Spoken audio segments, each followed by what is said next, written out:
ಗೃಹಲಕ್ಷ್ಮಿಯರಿಗೆ ಭರ್ಜರಿ good news ಅಂತ ಹೇಳ್ಬೋದು. ಖುದ್ದಾಗಿ ಲಕ್ಷ್ಮಿ ಹೆಬ್ಬಾಳ್ಕರ್ ಮೇಡಮ್ ಅವರೇ ಈ ಒಂದು ನ್ಯೂಸ್ ಅನ್ನ ಕೊಟ್ಟಿದ್ದಾರೆ. ಸೊ ನೀವೇ ಈ ಒಂದು ವಿಡಿಯೋ ಮೂಲಕ ನೋಡಬಹುದು. ಸೊ 16, 17 ಕಂತಿನ ಹಣ ಯಾವ ಬರುತ್ತಪ್ಪ, ಸೊ ಅದಕ್ಕೆ ಕರೆಕ್ಟ್ ಆಗಿ ಉತ್ತರವನ್ನ ಅವರೇ ಕೊಟ್ಟಿದ್ದಾರೆ. ಇಲ್ಲಿ ಮೊದಲು ವಿಡಿಯೋ ನೋಡೋಣ. ಗೃಹಲಕ್ಷ್ಮಿ ಯೋಜನೆ ಬಗ್ಗೆ ಮಾತಾಡೋಣ ನೋಡಿ. ಗೃಹಲಕ್ಷ್ಮಿ ಯೋಜನೆ ನನಗೆ ಆಕ್ಸಿಡೆಂಟ್ ಆದಮೇಲೆ ಸ್ವಲ್ಪ ಒಂದು 3 ತಿಂಗಳ ಸ್ವಲ್ಪ ಡಿಲೇ ಆಯಿತು. ಯಾಕಂತಂದರೆ ನಾವಿದ್ದಾಗ ಏನಾಗ್ತೀವಿ, ಫೈನಾನ್ಸ್ ಡಿಪಾರ್ಟ್ಮೆಂಟ್ಗೆ ಪದೇ ಪ್ರೆಷರ್ ಹಾಕ್ತೀವಿ. ಫೈನಾನ್ಸ್ ಡಿಪಾರ್ಟ್ಮೆಂಟ್ಗೆ ನಮ್ಮ ಗೃಹಲಕ್ಷ್ಮಿ ಹಣ ಕೊಡಲಿಲ್ಲ ಅಂತಂದರೆ ಮಹಿಳೆಯರಿಗೆ ತೊಂದರೆ ಆಗುತ್ತೆ ಅಂತ ನಾವು ಪದೇ ಅವ್ರಿಗೆ ಜ್ಞಾಪಿಸ್ತಾ ಇರ್ತೀವಿ, ಹೋಗ್ತಾ ಇರ್ತೀವಿ, ಭೇಟಿ ಕೊಡ್ತಾ ಇರ್ತೀವಿ, ಮುಖ್ಯಮಂತ್ರಿಗಳ ಗಮನಕ್ಕೆ ತೆಗೆದುಕೊಂಡು ಬರ್ತಾ ಇರ್ತೀವಿ. ಇದು ದುರ್ದೈವ ಆಕ್ಸಿಡೆಂಟ್ ಆದಮೇಲೆ ಸುಮಾರು ಒಂದು 40 ದಿನ ನಾನು ಈ ರೀತಿ ಸ್ವಲ್ಪ ಇದಾಗಿರೋದ್ರಿಂದ ಸ್ವಲ್ಪ ಕುಂಠಿತ ಆಯಿತು. ಅದರ ಜೊತೆಯಲ್ಲಿ ಇಷ್ಟು ದಿನ ನಾವು ನಮ್ಮ ಡಿಪಾರ್ಟ್ಮೆಂಟ್ನಿಂದ ನಾವು ಹಣವನ್ನು ಬಿಡುಗಡೆ ಮಾಡ್ತಾಯಿದ್ವಿ. ಈಗಲೂ ಕೂಡ ತಾಲೂಕ್ ಪಂಚಾಯತಿ, ಬರೀ 4 ತಾಲೂಕ್ ಪಂಚಾಯತ್, ಬ್ಯಾಂಗ್ಳೂರು ಹತ್ತಿರ ಇರುವಂಥ 4 ತಾಲೂಕ್ ಪಂಚಾಯತಿಗೆ ದುಡ್ಡನ್ನು ಹಾಕಿ ಅಲ್ಲಿಂದ ನಮ್ಮ CDPOಗಳ ಮುಖಾಂತರ ಸೇಮ್ ಚಾನಲ್ ನಾವು ದುಡ್ಡನ್ನು ಬಿಡುಗಡೆ ಮಾಡಲಿಕ್ಕೆ ಸ್ವಲ್ಪ ಹೆಚ್ಚು ಕಡಿಮೆ ಆಯಿತು. ಬಟ್ ಈಗೆಲ್ಲ ನಾವು ಸುರಳಿತ ಮಾಡಿದ್ದೀವಿ. ಇನ್ನೇನು ಒಂದು ವಾರ 10 ದಿನದಲ್ಲಿ ದುಡ್ಡು ಬರುತ್ತೆ. 3 ತಿಂಗಳಿಗೆ ಬರುತ್ತೆ ಮೋಸ್ಟ್ಲಿ ಈಗ 2 ತಿಂಗಳದ್ದು ಫೈನಾನ್ಸ್ದವ್ರು ಹಾಕಿದ್ದಾರೆ ಅಂತ ನಮ್ಮ ಎಲ್ಲ ಸೆಕ್ರೆಟರಿ ಅವ್ರು ಹೇಳಿದರು. ಬಟ್ ನಾನು ಬಜೆಟ್ ಅಧಿವೇಶನಕ್ಕೆ ಹೋಗ್ತಾ ಇದ್ದೀನಿ. ನಾನಂತರೂ ಬಿಡೋದಿಲ್ಲ. ಎಲ್ಲ ಗೃಹಲಕ್ಷ್ಮಿಗಳಿಗೆ 3 ತಿಂಗಳ ದುಡ್ಡನ್ನು ಹಾಕಿಸೋ ಪ್ರಯತ್ನ ಮಾಡ್ತೀನಿ. ಈಗ ಹೊಸ ಪ್ಯಾಟರ್ನ್ ಶುರು ಮಾಡಿದಿರಿ. ಸೊ ಅದರಿಂದ ಬರೋದಕ್ಕೆ ವಿಳಂಬ ಆಯ್ತಾ ಅಥವಾ ಅದು ಯಾವುದೇ ರೀತಿ? ಹೌದು, ಅದರಿಂದ ಬರೋದಕ್ಕೆ ಸ್ವಲ್ಪ ಟೆಕ್ನಿಕಲಿ ಇರುತ್ತಲ್ಲ. ಯಾಕಂತಂದರೆ ಮೊದಲು ನಾವು ಟ್ರೆಜರಿಯಿಂದ ನೇರವಾಗಿ ಡಿಡಿಗಳ ಮುಖಾಂತರ CDPಗಳ ಮುಖಾಂತರ ನಾವು ಅವರಿಗೆ ನೇರವಾಗಿ ಹಾಕ್ತಾಯಿದ್ವಿ. ಈಗಲೂ ಕೂಡ ಸ್ಮಾಲ್ ಚೇಂಜಸ್ ಏನು ಅಂತಂದರೆ, ಈಗಲೂ ಕೂಡ ಬೆಂಗಳೂರು ಹತ್ತಿರ ಇರುವಂಥ 4 ತಾಲೂಕ್ ಪಂಚಾಯತ್ಗೆ ಹೋಗಿ ಅಲ್ಲಿಂದ ನೇರವಾಗಿ ನಮ್ಮ CDPOಗಳು ಅವರಿಂದ ಮತ್ತೆ ಫಲಾನುಭವಿಗಳಿಗೆ ಹೋಗುತ್ತೆ. ಈಗಲೂ ಕೂಡ ಗೊಂದಲ ಇಲ್ಲ. ಈಗಲೂ ಕೂಡ ಡೈರೆಕ್ಟ್ ಆಗಿ ಅವರ ಅಕೌಂಟ್ಗೆ ಹಾಕ್ತೀವಿ.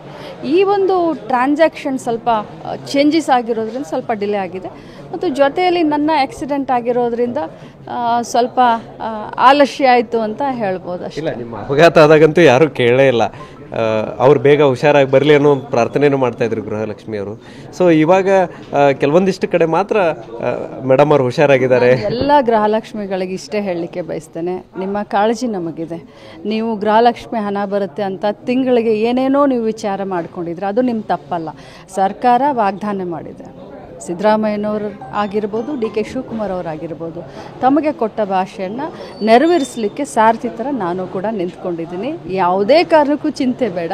ನಿಮಗೇನೋ 3 ತಿಂಗಳ ಹಣ ಬಂದಿಲ್ಲ, ಆ 3 ತಿಂಗಳ ಹಣವನ್ನು ಆದಷ್ಟು ಶೀಘ್ರದಲ್ಲಿ ತಮಗೆ ಹಾಕಿ. ಸೊ ನೋಡಿದ್ರಲ್ವಾ ಫ್ರೆಂಡ್ಸ್, ಈ ಒಂದು ವಿಡಿಯೋ ನೋಡಿದ್ಮೇಲೆ ನಿಮಗೆ ಇವಾಗ ಖಂಡಿತವಾಗ್ಲೂ ಒಂದು ನಂಬಿಕೆ ಬಂದಿರಬಹುದು. ಗೃಹಲಕ್ಷ್ಮಿ ಹಣ 16 ಕಂತಿನ ಹಣ 2,000, 17 ಕಂತಿನ ಹಣ 2,000, ಒಟ್ಟು 4,000 ರೂಪಾಯಿ ಯಾವ ಬರುತ್ತೆ ನಮ್ಮ ಬ್ಯಾಂಕ್ ಖಾತೆಗೆ ಅಂತ ತುಂಬ ಮಹಿಳೆಯರು ವೇಟ್ ಮಾಡ್ತಾ ಇದ್ರಿ.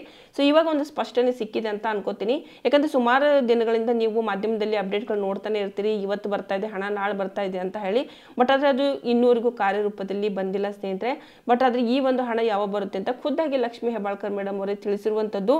ಆ್ಯಂಡ್ ಇದೊಂದು ಇವರು ಹೇಳಿರೋ ಪ್ರಕಾರ ಈ ಹಿಂದೆ ಯಾವತ್ತೂ ಕೂಡ ಈ ರೀತಿ ಆಗಿರಲಿಲ್ಲ. ಟೈಮ್ ಟು ಟೈಮ್ ನಾವು ಎಲ್ರಿಗೂ ಕೂಡ ಹಣವನ್ನು ನೀಡಿದ್ದೀವಿ. ಬಟ್ ಆದರೆ ಇದೇ ಒಂದು ಬಾರಿ ಏನೋ ಸ್ವಲ್ಪ ಪ್ರಾಬ್ಲಮ್ಸ್ಗಳು ಆಗಿದೆ. ಬಟ್ ಮುಂದೆ ಆಗಲ್ಲ ಅಂತ ಹೇಳ್ತಾ ಇರುವಂಥದ್ದು. ಮತ್ತು ಮುಂದೆ ಒಂದು 18ನೇ ಕಂತಿನಿಂದ ಮುಂದಿನ ಒಂದು ಪ್ರತಿ ತಿಂಗಳಿಗೆ ಬರುವಂಥ ಕಂತಿನ ಹಣ ಏನಿರುತ್ತೆ ಟೈಮ್ ಟು ಟೈಮ್ ನಿಮ್ಮೆಲ್ಲರ ಬ್ಯಾಂಕ್ ಖಾತೆಗೆ ಬಂದು ಸೇರುತ್ತೆ ಅಂತ ಕೂಡ ಅವರು ಹೇಳಿರುವಂಥದ್ದು. ಸೊ ಇವಾಗ ಬರುವಂಥ ಹಣ ಏನಿದೆಯಲ್ವ, ಇವಾಗ ಮೇನ್ ಬರೋದಂತಂದರೆ 16ನೇ ಕಂತಿನ ಹಣ, 17ನೇ ಕಂತಿನ ಹಣ ಒಟ್ಟಿಗೆ ಕೊಡ್ತಾರ ಅಂತ. ಅಂದರೆ 4,000 ರೂಪಾಯಿ ಒಟ್ಟಿಗೆ ನಮ್ಮ ಬ್ಯಾಂಕ್ ಖಾತೆ ಬರುತ್ತಾ ಅಂತ ಸುಮಾರು ಜನ ಕೇಳ್ತಾ ಇದ್ರಿ. ಸೊ ಇಲ್ಲಿ ಮುಖ್ಯವಾಗಿ 16ನೇ ಕಂತಿನ ಹಣ, 17ನೇ ಕಂತಿನ ಹಣ ಇವಾಗ ಸ್ವಲ್ಪ ಒಂದು 5-6 ದಿನದ ಅಂತರಾಳದಲ್ಲಿ ಇವರು ಬಿಡುಗಡೆ ಮಾಡ್ತಾರೆ. 16ನೇ ಕಂತಿನ ಹಣ 2,000 ಮೊದಲು ನಿಮ್ಮ ಅಕೌಂಟಿಗೆ ಬರುತ್ತೆ. ಅದಾದ ನಂತರ 17ನೇ ಕಂತಿನ ಹಣ 2,000 ಮತ್ತೆ ನಿಮ್ಮ ಬ್ಯಾಂಕ್ ಖಾತೆ ಬರುತ್ತೆ. ಇದು ಒಂದು 4-5 ದಿನದ ಮಧ್ಯದಲ್ಲಿ ಮೇ ಬಿ ಕೊಡ್ತಾರಂತ ಅನ್ಕೋತೀನಿ. ಜಾಸ್ತಿ ದಿನ ಏನೋ ಅವ್ರು ನಿಮಗೆ ವೇಟ್ ಮಾಡಿಸೋದಿಲ್ಲ.